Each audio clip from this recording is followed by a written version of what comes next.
विषय हिंदी, दूसरी इकाई, कविता क्रमांक 1। कविता का नाम है कह कविराय और इस काव्य के कवि गिरिधर जी है। काव्य की विधा कुंडली है। कवि ने इस कविता में हमें 6 कुंडलियाँ दी है और इन कुंडलियों में गुणों का वर्णन किया है। जो व्यवहार में आवश्यक गुण है उनका वर्णन किया है। जिस तरह से कि पहले में गुणों का महत्व बताया है, दूसरे में स्वार्थपरता, तीसरे में लोगों की विशेषता बताई है जो ऋण लेकर लौटाते नहीं हैं, और चौथी में किसी कार्य को करने से पहले अच्छी तरह से सोच विचार न किया जाए तो उसका क्या परिणाम होता है यह बताया है। अब 5वीं कुंडली में कवि यह संदेश देते हैं कि पुरानी बातों को भूलना ही अच्छा है। और सबसे अंतिम जो कुंडली है, कविता का समापन या कुंडलियों का समापन करते समय कवि कहते हैं कि ईश्वर का स्मरण करना चाहिए या हमें परमार्थ में अपना मन लगाना चाहिए। अब देखते हैं आगे की कुंडली और उसका अर्थ। बीती ताही बिसारी दे, आगे की सुधि ले। बीती यानी जो बीत गया है, ताही का मतलब है उसे, बिसारी का मतलब है भूल। जो बनी आवे सहज में, ताही में चित दे। सहज यानी सरलता से, ताही यानी उसमें, चित्त यानी मन, बनी यानी बनता है, सफल होता है।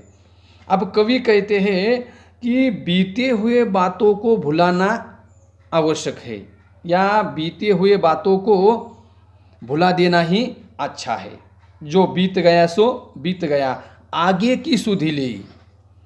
आगे की सुधि ले, सुधि का मतलब है सोचना। तो कवि कहते हैं आगे के बारे में सोचना चाहिए, भविष्य के बारे में सोचना चाहिए। जो बात हमसे सहजता से बन सकती है, जो कार्य हमसे सहजता से बन सकता है, उसी कार्य में, उसी बात में हमें अपना मन लगाना चाहिए, उसी में ही अपना मन लगाना चाहिए।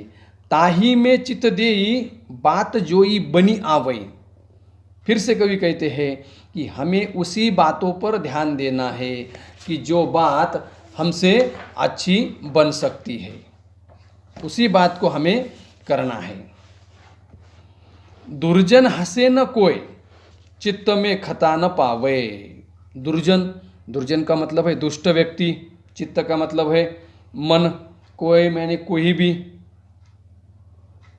यदि अगर, खता यानी परेशानी, यदि अगर जो बात हमसे अच्छी तरह से बन सकती है उसी बात को हम करेंगे, वह बात अच्छी बनेगी, तो दुष्ट व्यक्ति को हंसने का मौका नहीं मिलेगा, दुर्जन व्यक्ति को हंसने का मौका नहीं मिलेगा।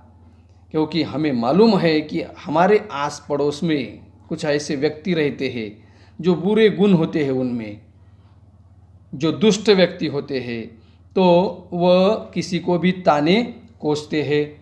यदि अगर उनसे थोड़ी सी भी गलती हो जाए तो वह हंसने का काम करते हैं। तो चित्त में खता न पाओ, यदि अगर आपका काम अच्छा होगा तो दुष्ट व्यक्ति को हंसने का मौका नहीं मिलेगा, दुष्ट व्यक्ति आप पर हंसेगा नहीं। कह गिरधर कविराय, यह करूँ मन परतीति, यानी ऐसा ही करो कि जिस पर विश्वास हो। परतीति का मतलब है विश्वास। कवि गिरधर जी कहते हैं कि आपको उसी बात को करना है, उसी कार्य को करना है कि जिस पर आपको विश्वास हो, आपको विश्वास हो, और विश्वास के साथ आपको वह कार्य करना है। आगे की सुधि लेई, समझो बीती सो बीती।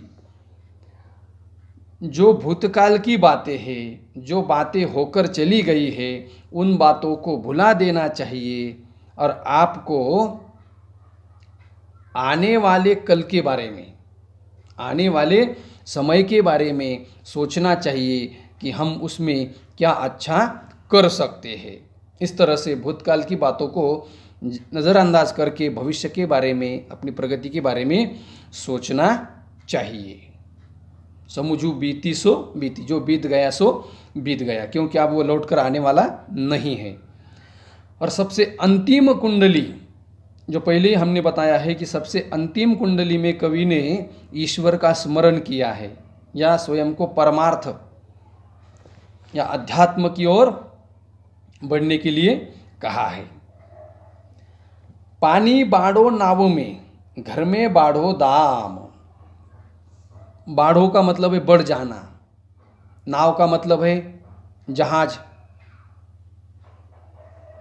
दाम का मतलब है संपत्ति, रुपया।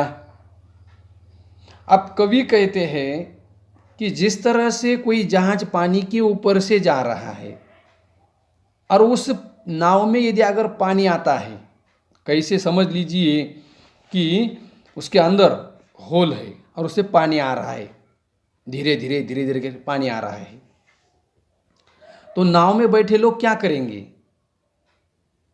क्या करेंगे? तो वह पानी दोनों हाथों से निकालकर, दोनों हाथों में इस तरह से पकड़कर उसे बाहर डालेंगे। कहाँ? नाव के बाहर। क्यों? क्योंकि वह डूबने से बचा सकता है। दोनों हाथ को उठाकर वह पानी समुंदर या नदी में डाल देंगे या पानी में डाल देंगे, झील या तालाब जो कुछ है उसमें डाल देंगे। अब पानी बाढ़ो नाव में, तो दोनों हाथ उठाकर उस पानी को बाहर डालना ही अच्छा है, तभी नाव अच्छी चलेगी। घर में बाढ़ो दाम। अब ठीक उसी तरह से यदि अगर घर में संपत्ति बढ़ जाती है, कई रूप से यदि अगर पैसा आता है और आवश्यकता से अधिक यदि अगर संपत्ति घर में होती है, जमा होती है, इकट्ठी होती है, तो दोनों हाथ उलीचिए, दोनों हाथ उलीचिए, फेंकना। यही सयानो काम, यही सयानो, सयानो का मतलब समझदारी वाला काम है। तो कवि कहते हैं जिस तरह से नाव में पानी बढ़ने के बाद दोनों हाथ उठाकर हम पानी को बाहर फेंकते हैं, उसी तरह से यदि अगर घर में पैसा ज़्यादा होता है या आमदनी या आय ज़्यादा होती है, तो आज समाज के अच्छे कार्य के लिए, समाज के अच्छे कार्य के लिए, जो ज़रूरतमंद लोग होते हैं उनके लिए हमें अपनी थोड़ी सी संपत्ति उन्हें दान देनी चाहिए या उनके काम में लगानी चाहिए। और यही समझदारी का काम है, यही समझदारी का काम है। यही सयानो काम राम को सुमिरन कीजिए, और यही समझदारी का काम है। और यही समझदारी का काम करते करते आपको राम का सुमिरन, सुमिरन का मतलब है स्मरण, राम का स्मरण करना है। राम यानी ईश्वर। अब कोई कृष्ण कहेगा, कोई महादेव कहेगा, कोई भोलेनाथ कहेगा, कोई लक्ष्मी जी का, कई जिस तरह से जो जिस भगवान का भक्त है उन्हें वह अपने नाम से पुकारेगा। कोई उसे अल्लाह कहेगा, कोई उसे जीसस कहेगा, कोई उसे वाहेगुरु कहेगा। तो इस तरह से हम ईश्वर को अलग अलग नामों से जानते हैं, अलग अलग नामों से पहचानते हैं। कोई उसे महावीर कहेगा तो कोई उसे तथागत गौतम बुद्ध भी कहेगा। ईश्वर तो एक ही है, केवल हम उसे अलग अलग नामों से पुकारते हैं, हम उसे अलग अलग नामों से पुकारते हैं। ठीक उस तरह से, किस तरह से कि जिस तरह से पानी ही है तो पानी को पानी कहेंगे, पानी को जल भी कहेंगे, पानी को वाटर भी कहेंगे, या अन्य भाषाओं में अन्य उसके नाम है। तो उस तरह से तो कवि कहते हैं कि यही सयानो काम कि राम का सुमिरन कीजिए, यानी राम का स्मरण करो, अपने अपने ईश्वर का स्मरण करो। आप जिस ईश्वर को मानते हो, अपने अपने ईश्वर को, इसका मतलब अलग अलग नहीं है। आप जिस ईश्वर को मानते हो उस ईश्वर का स्मरण कीजिए। पर स्वास्थ्य के काज शीश आगे कर दीजिए।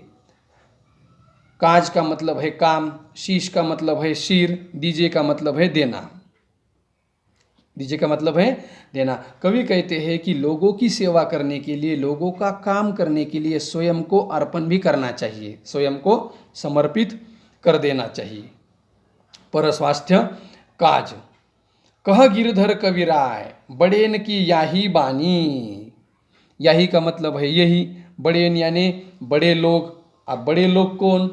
जिनके उच्च विचार होते हैं ऐसे लोग, तो बड़ेन की यानी बड़े लोगों की यही वाणी है, बड़े लोग यही बताते हैं, ऐसा कवि गिरधर जी कहते हैं। और सबसे अंतिम पंक्ति है, चलिए चाल सुचाल, चलिए चाल सुचाल, चलना है आपको, जीवन जीते समय आपको आपका व्यवहार रखना है। सुचाल का मतलब अच्छी तरह से आपको आपका व्यवहार रखना है। राखियो अपनो पानी, अब पानी का मतलब यहाँ जल नहीं, पानी का मतलब है इज्जत, पानी का मतलब इज्जत। पहला शब्द आया था पानी बाढ़ो नाव में, वहाँ पानी का अर्थ पानी ही है, पानी का अर्थ जल है। अब सबसे अंतिम में शब्द आया है, जैसे पहले ही बताया था कि कुंडली जिस शब्द से शुरू होती है उसी शब्द पर समाप्त होती है। तो पहले शब्द आया था पानी बाढ़ो नाव में, तो पानी का अर्थ है जल। अब यहाँ पर आया है राखियो अपनो पानी, तो हमें अपना व्यवहार अच्छा रखकर हमें अपनी इज्जत भी अच्छी तरह से रखनी है, यानी समाज में हमें इज्जत के साथ जीना व्यतीत करना है। तो इस तरह से कवि ने हमें व्यवहारता की बातें, व्यवहारतापूर्ण भरी बातें इन कुंडलियों के माध्यम से समझाई है। तो आपको यदि अगर समझ में ना आए तो वीडियो आपको दोबारा देखना चाहिए। अब आप इस काव्य का स्वाध्याय पूरा करेंगे, आगे का पाठ हम आगे की वीडियो में देखेंगे।